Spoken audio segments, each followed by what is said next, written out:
अगर आपका भाई प्रधानमंत्री होता तो क्या आप पतंग बेच रहे होते या फिर पेट्रोल पंप पर अटेंडेंट या किसी गौशाला में हेल्पर होते? अगर आपका बेटा प्रधानमंत्री होता तो क्या आप लाइन में पैसे लेने के लिए खड़ी होती? जरा सोचिए। मैं विक्रम बजाज फिर एक बार लेकर आया हूं खबरों के पीछे का रिसर्च और सच। इस देश में परिवार में एक बंदा पॉलिटिक्स में जाए तो परिवार में दूर दूर तक सारे के सारे पैसों के ढेर में खेलते हैं।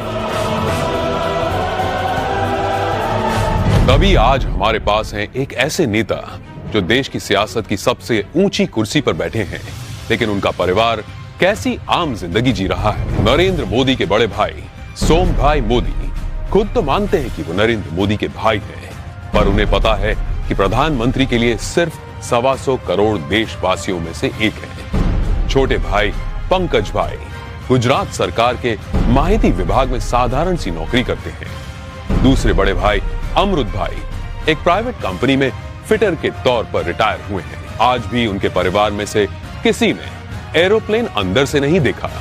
मोदी जी के दूसरे छोटे भाई प्रहलाद मोदी एक फेयर प्राइस शॉप चलाते हैं। उनकी 95 साल की माताजी नोटबंदी के बाद पैसे निकालने के लिए खुद लाइन में खड़ी दिखी थी।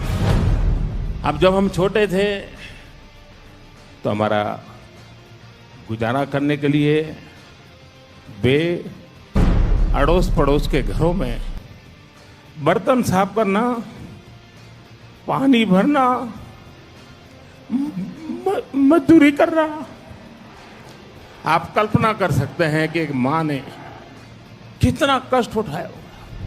नरेंद्र मोदी के चचेरे भाई अशोक भाई 8 बाय 4 फीट के किराए की दुकान में पतंग पटाखे और नाश्ते बेचते हैं। बड़े चचेरे भाई भरत भाई एक पेट्रोल पंप पर अटेंडेंट हैं और उनकी पत्नी रमीला बहन वडनगर के अपने छोटे से घर में ही खाने का सामान बेचती है। मेरे देशवासियों, मैंने घर, परिवार, सब कुछ देश के लिए छोड़ा है।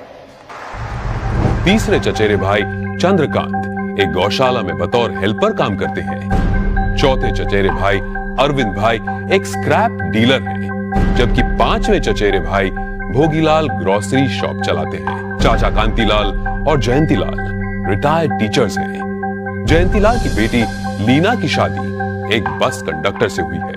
मतलब कि देश के प्रधानमंत्री का जीजा एक बस कंडक्टर है। अरे हम तो फकीर आदमी हैं, झोला लेके चल पड़ेंगे जी। परिवार को मोदी जी पर बड़ा गर्व महसूस होता है, लेकिन उन्होंने इस बात का कभी गलत इस्तेमाल नहीं किया। अब जरा सोचिए, दूसरी तरफ है यूपी के मुलायम सिंह यादव और अखिलेश यादव परिवार, जो सत्ता की खींचतान में अपने स्टेट, अपने लोग, अपनी जिम्मेदारियां और अपना होश तक भूल चुके हैं।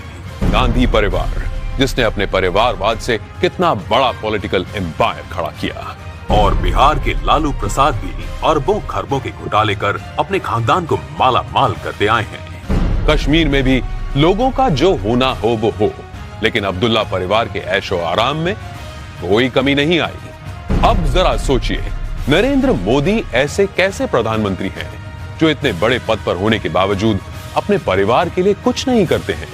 क्यों? जवाब साफ है, ये 25-50 लोग नहीं बल्कि 125 करोड़ भारतीय ही उनका परिवार है। 125 करोड़ देशवासियों में एक मोदी होगा, उससे ज्यादा कुछ नहीं हो। अपने आप को पूरी तरह खपा दूं, आहूत कर दूं, तो उससे बड़ा जीवन का आनंद क्या होगा? जरा सोचिए, क्या देश को ऐसा निस्वार्थ प्रधानमंत्री कभी मिला है? क्या तो कभी मिलेगा? ये जरा सोचिए।